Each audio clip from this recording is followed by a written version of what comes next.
I'm Colleen Taylor with TechCrunch TV. Here with us today is Jess and Pasha Sadri, the co-founders of fashion site Polyvore. Hi, guys. Hello. Hi. And so Polyvore has been around for 5 years now, sort of one of the pioneers in the fashion internet web space. And so I know you guys have some numbers that have come out recently. Can you tell us about how the growth has been? Sure. It's been a really big month for us. We just crossed 15 million monthly uniques, and this is a pretty big traffic surge. We were at 13 million monthly uniques the month before, so we grew about 2 million uniques. The growth is attributed to two main factors. One is our direct traffic has just been going through the roof, and the other half of that is Pinterest has been driving us a lot of traffic. Yeah, I thought that was interesting, the Pinterest angle. Did you guys say you're the sixth most pinned site? Is that? Yeah, according to a couple of sites that have done analysis on where Pinterest traffic is going and what's getting pinned, apparently we are the sixth largest source of original content. Wow. We also just added a pin it button, which has driven it up even more. I see. Cool. And so just, can you say really quickly what Polyvore is? I mean, I think a lot of people probably know what it is, but if you could just give the quick overview. Sure. We believe that style can come from anywhere. You don't have to be living in New York or be part of the fashion industry to be really stylish. So we've built a platform that empowers people to express their sense of style, giving a voice to anyone who cares about fashion, who wants to express what they think is hot. And then you can follow your favorite people whose style you like. And then you get sort of this infinite fashion magazine it's infinitely browsable, instantly shoppable. We have a tool that lets people mix and match products to create these outfits or collages that we call sets. And that's what you see on Polyvore, lots of beautiful sets about people's style. It could be their celebrity looks, it could be what they want to wear tomorrow, all different niches of taste. Great. And how has the growth been? Because adding 2 million monthly uniques in 1 month is pretty big. Do you see it, has it kind of been growing on a trajectory where it's really speeding up now? Yeah, we've been growing steadily since the launch of the site, but we are finding that because the active community has grown over the years, all of their actions are happening at a faster rate. So we expect to continue to grow in absolute terms at a faster rate compared to the previous years. And thinking about the Pinterest question, when you guys came out 5 years ago, it was kind of unique, I guess, to be blending technology and fashion in this way on the web.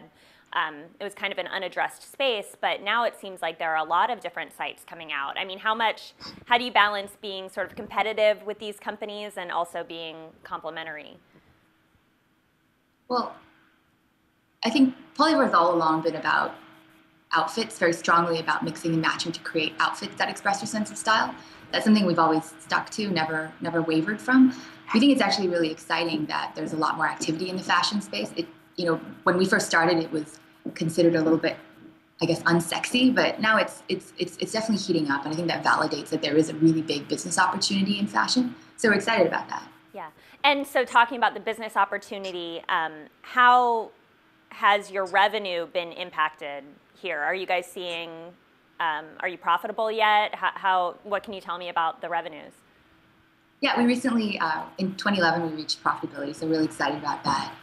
We make money from affiliate as well as from brand advertising. So we run banners, but then I think the more interesting opportunity on Polyvore is sponsorship opportunities, because the sets that people make, you can kind of think of them as user-generated ads. Of course, the users don't think about it that way. The community's making sets that express like products they love, and you can kind of think of that as a word-of-mouth endorsement. So when I put J. Crew into a set, or my favorite Burberry handbag, that's me saying that I love Burberry, and I'm telling all my friends about it. I share it on Facebook, I pin it to Pinterest, I put it on Twitter. That's sort of the best form of word-of-mouth marketing that Burberry or J. Crew could possibly get. So our platform has a way for you to promote your message to the Polyvore community and get it spread across the web. Great. And I know you also just recently brought on a CFO, or your first ever CFO, right? Can you tell me about that? Sure. So we just brought on a really amazing new CFO. Her name's Cheryl Dalrymple. She was formerly the CFO of AdMob. So she was there from when it was about 35-ish to 175-ish. So she watched it, she helped it really grow. It was a really fast-growing company. And then she, after it was acquired by Google, she led the integration efforts there. So we're super, super excited about her because she really gets tech startup culture. She's been part of a really fast-growing company before. She knows how to scale. She understands advertising because that's her background, and she's been CFOing for 15 years. So we're super, super excited to have her on board. Nice. And I know you guys just closed a month ago now, or 2 months, your $14 million Series C funding round. And once you get to the Series C level and then you bring on a CFO, people start thinking, how close are you to a sale or an IPO or one of these things? I mean, you guys are definitely at that level right now. Can you tell me what's going on? Well, all the options are on the table. We're just sort of trying to focus on building the best possible product, growing the team, and then, we'll see what happens. And how many employees do you guys have now? We're at 41. Yeah, 41. Oh, wow. So it's pretty small still, considering. That's interesting. Why such a tightly run ship? Well, we are continuing to grow, definitely, and we anticipate the team is going to grow quite rapidly in the next year or so. But we've always also believed as a technology company in applying technology to this space, which gives us a lot of efficiency, something that we're really proud of in terms of, say, uniques per engineering staff. I think we're up there in terms of being very competitive with everybody else. I see. Yeah, our motto is to do a few things well, so we really try to keep it super simple, make everything really efficient. Great.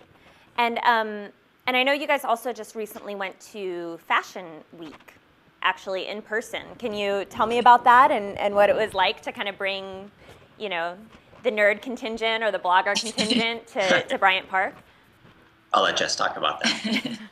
Well, we've always thought that the fashion industry is a little bit, it's super exclusive. It's very top down, and we wanted to build Polyvore to let people everywhere. You don't have to live in New York to really participate in fashion. So this is sort of a culmination of like a long time dream of ours. But we threw a fashion show, our very own fashion show called Polyvore Live during New York Fashion Week in February.